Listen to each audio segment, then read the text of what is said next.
Okay. So question number 9 here, again a beautiful problem. Let's see how to solve question number 9. So question number 9 says, a particle of mass m and carrying a charge of minus q1 is moving around a charge q2. Great. The second it is moving around in a circular path of radius r. The time period of revolution of charge minus q1 about q2 will be how much? So you have a charge and that is revolving around the other charge, right? You have to find the time period.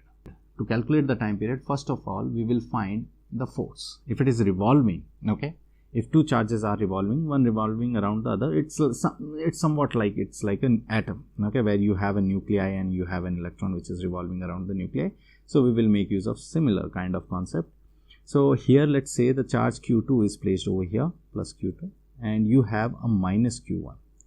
Now this is obvious that at each and every point, okay, and this minus q1 is getting a force inward, right, because they are attractive in nature, right, and there is something which is trying to throw it outward, right, and that both are equalized, that's why they are moving in a circular path, right. So force of attraction between the two charges must be equal to the centrifugal force, right.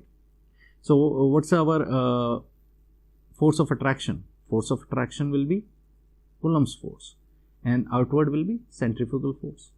So electric force is nothing but k q1, let me remind you once again, no negative sign, upon r square. What is r?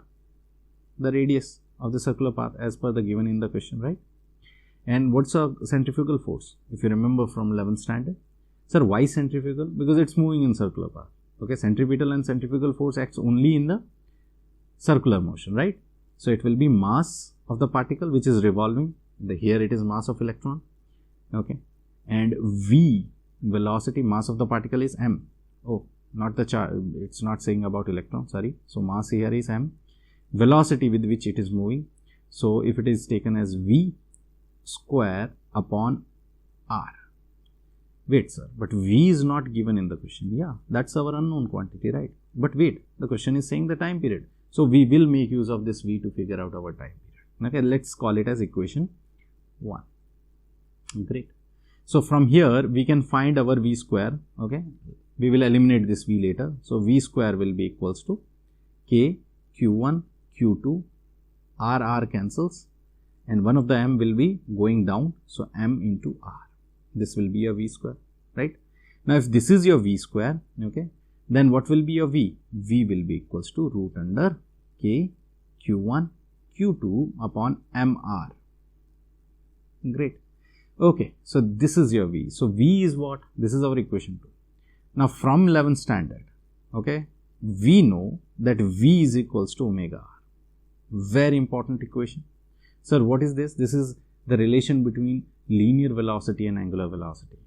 Okay, and this linear will be equals to omega is 2 pi by t, if you remember from 11th standard.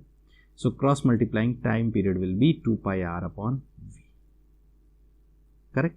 But we have to substitute here v on in equation 2. So we will not put this, we will substitute here because we have to find it in terms of that. So let's put it there. So here this is equation 3. From 2 and 3, 2 pi r upon t. Okay. In case if you don't remember this relation also, and if you are finding it little confusing, you can directly see if something is moving in a circular motion, its circumference will be 2 pi r and whole divided by the time period. That will give you the linear velocity, right? This speed equal to distance upon time. You can think it like that.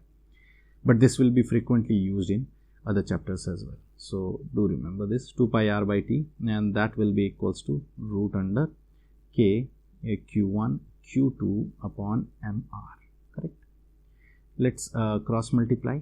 So t will go on the top and it will become 2 pi r into root under, this will become how much? mr upon k q1 q2, that is equals to, correct? So we got our time period like this. Let's see if there is any option like this, 2 pi r into that thing. Oh great, we don't have. Okay, so what we got, let me put it on the top so that we can compare there. Okay, so we got our time period here as 2 pi r root under, okay, root under how much? mr upon k q1 q2. Okay, let's see what's the problem. Okay, great. So they have not used one thing. We can see let's see the difference in all the options. We can see here they have not used k anywhere, which means I have to convert this k into 1 by 4 pi epsilon naught. That will eliminate these 2 pi. And what about r? We can take this r inside the root. So let me make some changes in our outcome so that it might look like the 4 options. Okay, so t is equals to, let's take 2 pi and let's take r inside. If you take this r inside the root, what will you get? You will get r square. Inside the root, if you take it, you will get obviously r square. So that r square and this r will become mr cube. And k, I am putting 1 upon, so 1 here, and upon it will go on the top 4 pi epsilon naught upon q1 q2. Correct? I hope this is clear. Okay. And further, if you want, you can take pi square also inside. Okay. So let's take pi square inside because they have nothing outside. Okay, in the root. So either the option is A or option is C because they are only coming in root and they have nothing outside. So let's take 2 pi also inside. So what will happen if you take 2 pi inside? It will become 4 pi square. Yeah, square it when you take it inside and root it when you take it outside, right? So 4 into 4, it will become 16 pi square and pi cube epsilon naught mr cube upon q1 q2. This is our time period, right?